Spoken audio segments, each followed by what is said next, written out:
Career competition time के YouTube channel पर आपका स्वागत है। आज हम होम साइंस के महत्वपूर्ण प्रश्न को करेंगे या महत्वपूर्ण टॉपिक को देखेंगे। भोजन पकाने की विधियां, इसे हम पढ़ेंगे। ये काफ़ी इम्पोर्टेंट है। भोजन किन किन माध्यम से पकाया जाता है, इसके बारे में हम पढ़ेंगे। भोजन पकाने से क्या क्या लाभ होते हैं, इसको हम पढ़ेंगे। शुरू करते हैं भोजन पकाने की विभिन्न विधियां। भोजन पकाना एक कला है। इस कला को रुचिपूर्ण बनाने के लिए भिन्न भिन्न विधियों को प्रयोग में लाना आवश्यक होता है। विभिन्न विधि के द्वारा हम भोजन को पकाते हैं। भोजन पकाने के लिए कौन सी विधि प्रयोग में लाई जाए, या तो भोजन पर अथवा उसको खाने वाले व्यक्ति पर निर्भर करता है कि हम किस विधि से भोजन को पकाएं और किस विधि से स्वाद अच्छा हो। उदाहरण के लिए, यदि एक व्यक्ति बीमार है, अब हम बीमार व्यक्ति का भी ध्यान रखते हैं कि उसे किस प्रकार का भोज्य पदार्थ खिलाया जाए, तो हम उसके लिए भोजन बनाने में ऐसी विधि का प्रयोग करेंगे जिससे उसको वह भोजन पचने में कठिनता न हो। अब हम इस प्रकार बीमार व्यक्ति को भोजन देंगे कि उसे पचने में कठिनता न हो, उसके शरीर के लिए लाभदायक हो। इस प्रकार हम भोजन बनाएंगे। भोजन पकाने की मुख्य विधियां। भोजन पकाने की कई सारी विधियां हैं। पहला है उबालना, दूसरा है धीमी आंच पर पकाना, तीसरा है भाप में पकाना, चौथा तलना, पांचवा भूनना, छठा सेकना। अब हम पहली विधि देखते हैं। पहली विधि है भाप द्वारा पकाना। पहली विधि है उबालना। अब हम उबालते कैसे हैं, तो हम किसी भी चीज को उबालते हैं तो पानी के माध्यम से उबालते हैं, पानी के द्वारा उबालते हैं। पकाने की प्रक्रिया, भगोने या डेगची में पानी उबालकर उसमें वस्तु को तब तक डाला जाता है या उबाला जाता है जब तक नरम ना हो जाए। हम किसी चीज को जब तक उबालते रहते हैं जब तक नरम ना हो जाए। इसके लिए पानी पर्याप्त मात्रा में होनी चाहिए, और पानी जो होती है अधिक नहीं होनी चाहिए, ना ज़्यादा कम होनी चाहिए, पर्याप्त मात्रा में होनी चाहिए ताकि बाद में फेंका ना जा सके। इस विधि से भोजन शीघ्र पक जाता है। इस विधि से हमें पकाने से भोजन जो होता है जल्दी से पक जाता है। चावल, दाल, मटर, गोभी, मांस, मछली, इन सब चीज़ों को उबालते हैं। इससे लाभ क्या होता है? उबला हुआ भोजन शीघ्र पच जाता है, और जो भोजन हम उबालते हैं वो शीघ्र रूप से पच जाते हैं और जो हमारे स्वास्थ्य के लिए काफ़ी लाभदायक होते हैं। दूसरी विधि है स्टू या धीमी आंच पर पकाना। अब हम धीमी आंच से कैसे भोजन को पकाते हैं? माध्यम क्या है? थोड़े से पानी में हल्की आग पर हम थोड़ा सा पानी रखते हैं और हल्की आग करते हैं या हल्की आंच पर रखते हैं। पकाने की प्रक्रिया, खाद्य पदार्थ के छोटे छोटे टुकड़े करके उनको एक बर्तन में थोड़ा सा पानी, जो बाद में फेंका नहीं जाता है, डालकर हल्की आंच पर रख दिया जाता है। उसमें समय अधिक लगता है। इसमें किसी खाद्य पदार्थ को बनाते हैं तो टुकड़े टुकड़े में काट कर भगोने में रख देते हैं उबलने के लिए, और उसमें ज़्यादा पानी नहीं रखते हैं। जितना पानी रखते हैं कि जितना उसमें सोख ले और पानी फेंका ना जाए, और इसमें पकाने में अधिक समय लगता है। अब इस माध्यम से किन भोज्य पदार्थ को हम पकाते हैं? उदाहरण, फल, सब्जी, मांस आदि। लाभ क्या है?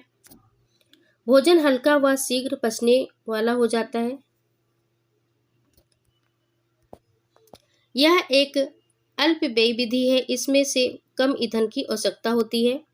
इसमें ईंधन की भी कम आवश्यकता होती है। भोजन के तत्व, पौष्टिक तत्व नष्ट नहीं होते हैं क्योंकि रसा भोजन के साथ खाई जाती है, और इसके जो पौष्टिक तत्व होते हैं वो भी नष्ट नहीं होते हैं, और जो इसको हम रस या जूस के माध्यम से खाते हैं। अगला पॉइंट है भाप से पकाना। अब भाप से कैसे पकाते हैं? तो भाप द्वारा पकाना। भाप के द्वारा पकाने की विधि में भोजन भाप के संपर्क में लाकर पकाया जाता है। इसे हम भोजन को भाप के संपर्क में लाकर पकाते हैं। इसके लिए निम्नलिखित विधि काम में लाई जाती है। अब भाप के द्वारा पकाने के लिए 3 प्रकार की विधि का प्रयोग करते हैं। पहला है अप्रत्यक्ष संपर्क द्वारा, दूसरा है प्रत्यक्ष संपर्क के द्वारा, तीसरा है भाप के दबाव द्वारा। अब हम किन किन चीज़ों को ऐसे पकाते हैं, तो सब्जियां, कस्टर्ड, भाप के द्वारा दालें, चावल, सब्जियां आदि, इन सब चीज़ों को पकाते हैं। पकाने से हमें लाभ क्या होता है, तो आसानी से पच जाते हैं।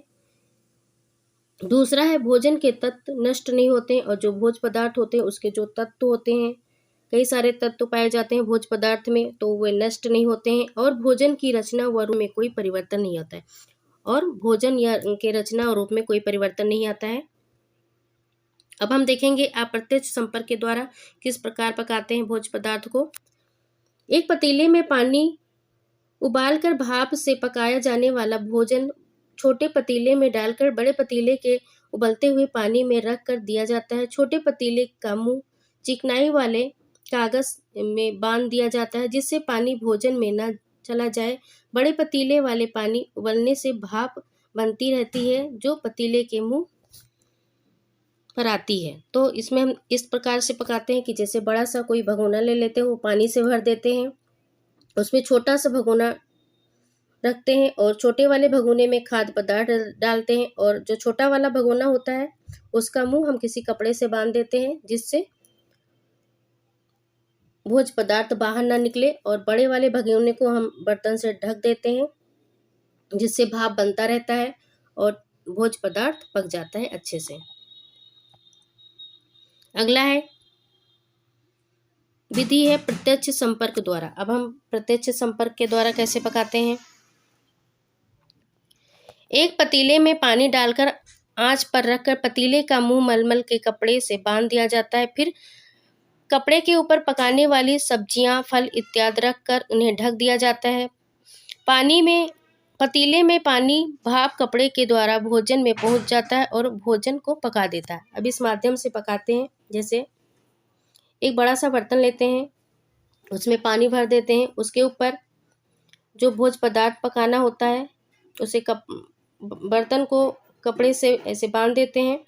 फिर भोज्य पदार्थ को उस स्थान पर रखकर पतीले का मुंह मलमल के कपड़े से बांध दिया जाता है। फिर कपड़े के ऊपर पकाने वाले सब्जियां, फल इत्यादि रखकर उन्हें ढक दिया जाता है। पतीले में पानी भाप कपड़े के द्वारा भोजन में पहुंचकर भोजन को पका देती है। इस माध्यम से हम ऐसे पकाते हैं, जैसे कोई भगोना होता है उसको पानी से भर देते हैं, उसके ऊपर कपड़ा बांध देते हैं या बर्तन रख देते हैं छेद वाला, उसमें हम खाद्य सामग्री को रख देते हैं, फिर उसको किसी बर्तन से ढक देते हैं। फिर एक भाप के माध्यम से पक जाता है, जो खाने में ज़्यादा स्वादिष्ट होता है। भोज्य पदार्थ आप लोग देखे होंगे, किसे मोमोज को पकाते हैं इस माध्यम से, या चावल का भी बनता है उसको भी पकाते हैं, ये खाने में ज़्यादा स्वादिष्ट होता है। भाप के माध्यम से इस प्रकार पकाते हैं।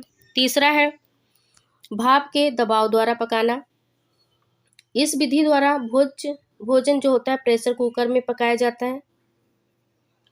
यह भोजन पकाने की उत्तम विधि है, और भाप के दबाव के द्वारा पकाने की यह उत्तम विधि होती है।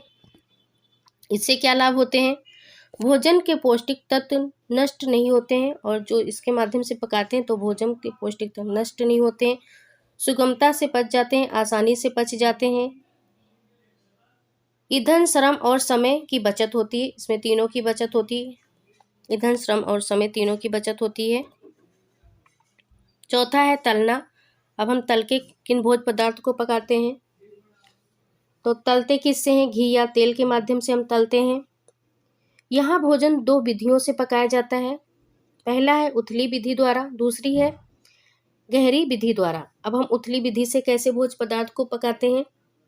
इस विधि में कम घी या तेल की आवश्यकता होती है।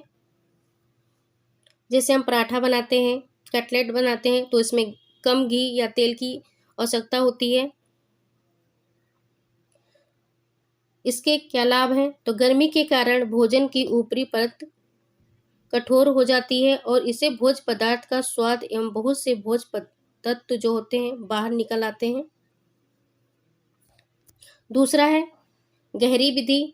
इस विधि द्वारा घी अथवा तेल इतना चाहिए कि खाद्य पदार्थ उसमें भली प्रकार डूब जाए। घी अथवा तेल को अच्छी तरह गर्म करके उसमें खाद्य पदार्थ को पकने के लिए डाल देते हैं। अब हम इसमें डालते हैं कि ऐसा कढ़ाई में इतना तेल ले लेते हैं, घी लेते हैं, जो भी भोज्य पदार्थ या खाद्य पदार्थ बनाते हैं तो वो पूरी तरह से तेल में डूब जाए। जैसे हम लोग घर पे बनाते हैं, पूड़ी बनाए, कचौड़ी, पकौड़ा इस माध्यम से बनाते हैं कि पूरी तरह तेल में खाद्य सामग्री जो होता है वो डूब जाता है।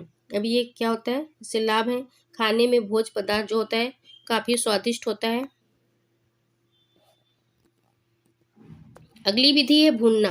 अब हम किसके माध्यम से भूनते हैं, आग पर बिना या चिकनाई के पकाना। पकाने की प्रक्रिया, इसमें 2 विधियां प्रयोग में लाई जाती हैं। पहला है दहकती आग पर अथवा हल्की आंच या गरम रेत में डालकर तंदूर में रखकर, यह पहला हो गया। दूसरा है किसी बर्तन में थोड़ी सी रेत डालकर भूनने के लिए खाद्य पदार्थ बढ़िया किस्म का छोटे छोटे टुकड़े में कटा हुआ होना चाहिए। उदाहरण के लिए जैसे हम पकाते हैं, भूनते हैं, सीख कबाब, बैगन, आलू, शकरकंदी, इन सब चीज़ों को हम भूनते हैं। लाभ क्या होता है, भुना हुआ भोजन हल्का होता है और शीघ्र ही पच जाता है। दूसरा, खाने में स्वादिष्ट होता है। सेकना, अब हम किसके माध्यम से कैसे सेकते हैं, भट्ठी में सूक्ष्म वायु से पकाना, जो हम भट्ठी में पकाते हैं। भट्टी या अवन में आग की गर्मी से खाद्य पदार्थ को तैयार किया जाता है। पकाए जाने वाले पदार्थ के अनुकूल ताप में भिन्न भिन्न रखा जाता है, जो ताप होता है भिन्न भिन्न प्रकार से रखा जाता है। अब कैसे पकाते हैं, किन चीज़ों को हम पकाते हैं या सेकते हैं, तो तंदूरी रोटी, डबल रोटी, बिस्कुट्स, केक, नान, खटाई, इन सब चीज़ों को हम सेकते हैं। इसके क्या लाभ हैं, तो भोजन के पौष्टिक तत्व नष्ट नहीं होते हैं। दूसरा है सुगमता से पच जाते हैं या पचने योग्य होते हैं। तीसरा है भोजन स्वादिष्ट होते हैं। ये टॉपिक काफ़ी इम्पोर्टेंट था। भोजन पकाने के कई सारे लाभ भी होते हैं, जैसे भोजन स्वादिष्ट लगने लगता है, भोजन आसानी से पच जाता है, गर्मी के कारण रोग के कीटाणु नष्ट हो जाते हैं, भोजन अधिक समय तक सुरक्षित रखा जाता है, भोजन देखने में अधिक आकर्षक लगता है। ये सब भोजन के पकाने के लाभ हैं।